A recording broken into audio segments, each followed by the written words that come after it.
Alright guys, welcome back. I'm going to do a little bit more explaining on the lie upon which I started Righteous Finance and why I stopped doing it for a long time.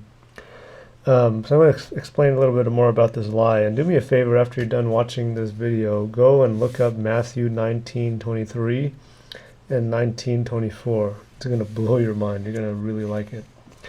Okay, but anyway, I'm going to talk about this lie a little bit more.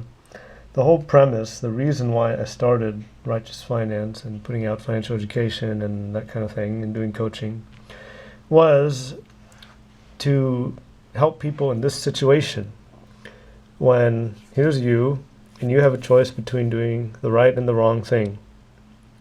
Okay, you probably have had this situation before where you know something is right and you know something is wrong and you're struggling between which one to do, because if you do the right thing, you could have bad things happen to you. For example, you might lose your job, you might lose your income, you might lose your reputation. All right, I don't know, whatever. I mean, you might lose friends. Some bad things could potentially happen to you. And if you did the wrong thing, you might get some benefits. Or it would be business as usual, right? Nothing would substantially change and you would go on about your life as if nothing had happened or changed at all. Okay. My theory was that when people are faced with this situation of doing either the right or the wrong thing, if they didn't have any money, if they were living paycheck to paycheck in debt and very broke and couldn't survive a week, let's say, or even a couple of days without having some money come in, they would more frequently default to doing the wrong thing because of the benefits or the business as usual or both, right? It wouldn't be a good thing if you're in that situation and you lost your job, you lost your income, or you lost your reputation. It'd be harder to get back on your feet. You'd struggle, you'd suffer. So I thought that if people didn't have any money, they would default to doing the wrong thing. Like this pathway would look very, very nice, right? And people would go and do that. So I thought, okay, well, what I can do is I can help people get, build their financial foundation and get money and get what they call FU money in the FI community. And if people had FU money / financial independence / financial freedom, whatever word you want to call it, then this track would start all of a sudden to look more attractive, rather, not maybe not attractive, but it would be more likely that somebody would want to do the right thing, because a loss of job, loss of income wouldn't matter, because you had this thing here known as financial freedom, FU money, or whatever, because it would allow you to support yourself, sustain yourself, not lose the roof over your head until you figure out what the next thing is to do. Get another job, start your own business, whatever. I mean, people understand when you do the right thing. Even if some people don't, you can explain, well, I thought it was the right thing to do, so that's why I did it. So I figured, if people had enough money, people had financial independence, this would be more default. More people would do this, okay? Like, people would default to doing the right thing. That was the theory. That was the theory. That was the idea. That was the idea behind the whole thing. That was why I got all this started. That's why I made Righteous Finance. That's why I started this. Turns out that this is wrong. This is false. This is incorrect. This doesn't happen. Well, it has nothing to do with this. It has nothing to do with how much money you have, how much financial freedom you have, independence you have from institutions, other people. It doesn't matter. This doesn't happen. Two reasons that I've come up with. The first reason is that this assumes that you know the difference between right and wrong. It assumes that you can discern clearly what is right and what is wrong. A lot of people can't. A lot of people think that right and wrong are switched. And it's kind of interesting to see why. It's easy to see why in some cases, because a lot of the times if you do the right thing, people say, okay, we're going to give you benefits and we're going to reward you, right? But they say, yeah, it's the right thing to do. It's helping humanity. It's helping the environment. It's helping whatever cause. They say, well, it's the right thing, and it's obviously the right thing because we can reward you for it. And people look at that and say, oh, okay, yeah, that's great. That sounds like the right thing to do, but it's actually the wrong thing. There's a cover on it, and people don't understand that. People don't see that. A lot of people don't. And I'm sure you've seen people doing the wrong thing, right? And you're wondering, how can that person not see that what they're doing is so wrong? Why don't they get it? I don't understand how they can't see that that's wrong.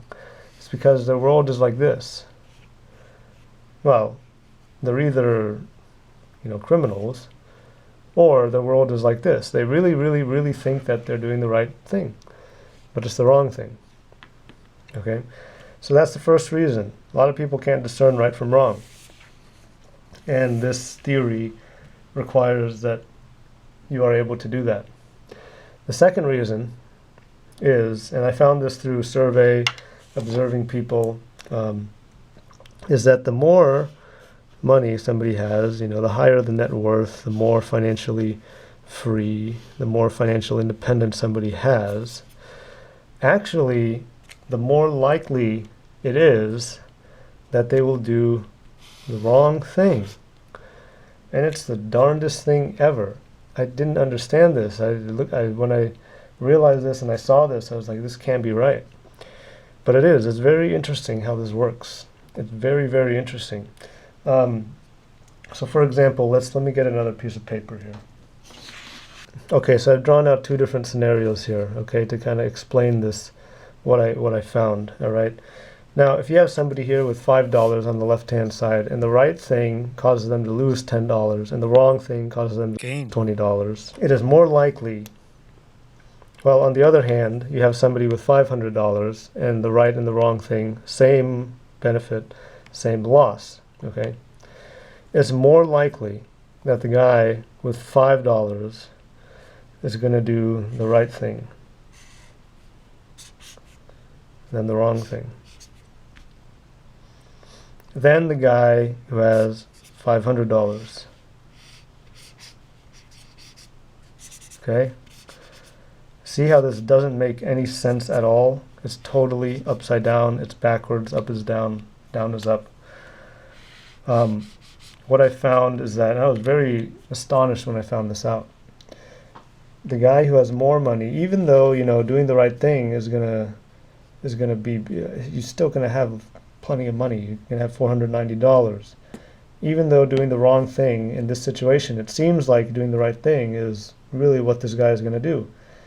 No, statistically speaking, the guy who has a higher net worth is going to be more inclined to do the wrong thing for monetary reward than the person with $5 to do the wrong thing.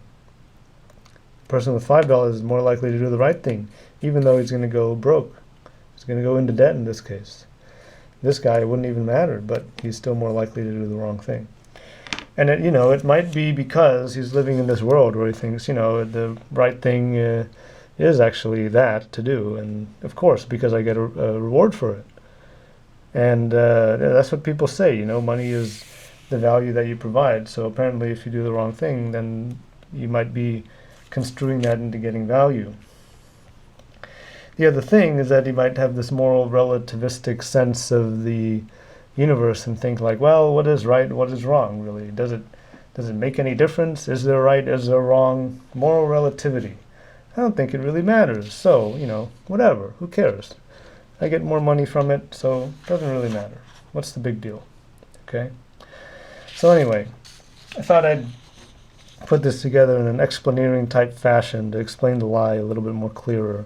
This is what I've been realizing over the past year. It took me a while to see it. As I mentioned, I go over this in the course. I go over this in the slides that I was putting together, but I didn't see it very clearly until much later than that. So that's all.